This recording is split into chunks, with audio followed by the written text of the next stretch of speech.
Hey everybody, it's Dr. Dave Psychiatry. Here reminding you once again that if medication helps your problem, then you have a medical problem, not a mental problem. It's medical, not mental.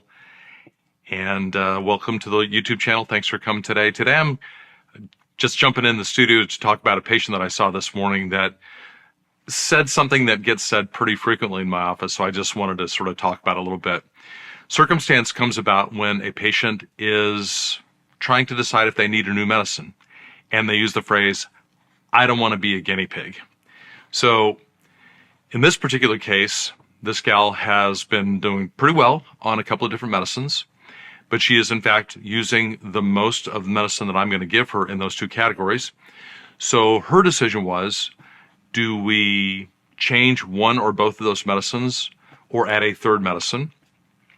In this particular case, it was ultimately decided that really what she needed to do was check with her medical doctor to see if she had anything going on with the rest of her body, specifically her thyroid. But in talking about this, one of the things she said was, I'm really not sure I want to change my medicines. I don't want to be a guinea pig. So I reflexively say, well, the guinea pigs have already been all killed. You know, you're not a guinea pig. Those all got killed during the testing of the medication, which is a joke because we're not using guinea pigs and that's not how this happens. But the point is, it's sort of an overblown way of saying, you know, I don't want to be messed with that. I don't want to do something experimental. I don't want to do something that might be dangerous, which I think is a natural reaction for people having to change their medicines of any kind. You know, if you've got treatment for rheumatoid arthritis, or if you've got medication for heart rate that's irregular, or medication for your diabetes or blood pressure, I think it's very natural to be concerned or at least cautious about what you might do next. But what I did reassure her with is that this is not about being a guinea pig. This is really much more like trying on shoes. If your shoes are worn out and you need new shoes, you don't sit in your house saying, well, I'm scared to try shoes on.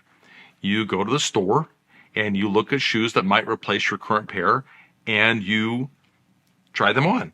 And if they fit, you keep them. And if they don't fit, you put them back on the shelf and get something different. So it's a matter of having the confidence to try the shoe on, see what happens, and then make a decision, which is what we do with medication. So if you need new clothes, hopefully you don't sit at home and say, I'm scared to try clothes on. Well, you might not like it. I don't personally like trying on clothes. But if you need new clothes, you got to go try them on. And it's sort of a pain sometimes, and I don't like spending the time doing it, but here we go. You have to do it sometimes. And if you don't like the clothes you're trying on, you put them back, and they put them back in the hangers, and they put them back in the store, and you don't have to buy them. So there's no commitment to buying shoes or clothes. In fact, if you wear glasses or contacts and you go to your eye doctor, well, what do? They check you to see if they can improve your vision. And if you don't like the improvement, you simply say no to the doctor, no, that didn't make it any more clear. So I'm going to stay with what I got.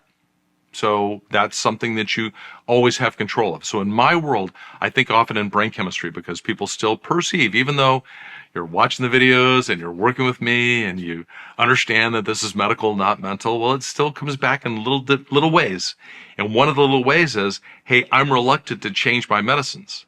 Well, you know, if you don't have any heartburn with changing your heartburn medicine or your heart medicine or your diabetes medicine, if you don't have any problem with changing those, well, why would you have a problem with changing my medicine? Well, for some reason, it's more scary. You know, when you're dealing with your brain chemistry, it's more scary. And I think that's why people say the dramatic thing, you know, doc, I don't want to be a guinea pig, as if these medicines haven't been around for decades and haven't been thoroughly tested by the manufacturers and vetted completely by the Food and Drug Administration to be authorized to use in certain conditions, and also be authorized to use even without those conditions under the hands of a licensed prescriber like me or the person that's taking care of you. So the I don't want to be a guinea pig thing is it's basically fear. And it's a joking statement of fear. But my encouragement is, you're not a guinea pig. If you need a change in your medication, you're simply asking yourself, can I find something that helps me better? Can I find a pair of shoes that fits me, that does what I need? And am I willing to go try those shoes on? And if they don't fit, to just leave them on the shelf and not leave the store with them. In this particular case, we're going to find out if this gal has a thyroid problem, and she's going to come back and tell me. If she doesn't have a thyroid problem, then we're committed to changing something. And I think after today, she's going to be more confident that she's not the guinea pig. It's simply a matter of trying on some new shoes. So that's my message for today. I'm Dr. Dave Psychiatry. Thanks for coming to see me.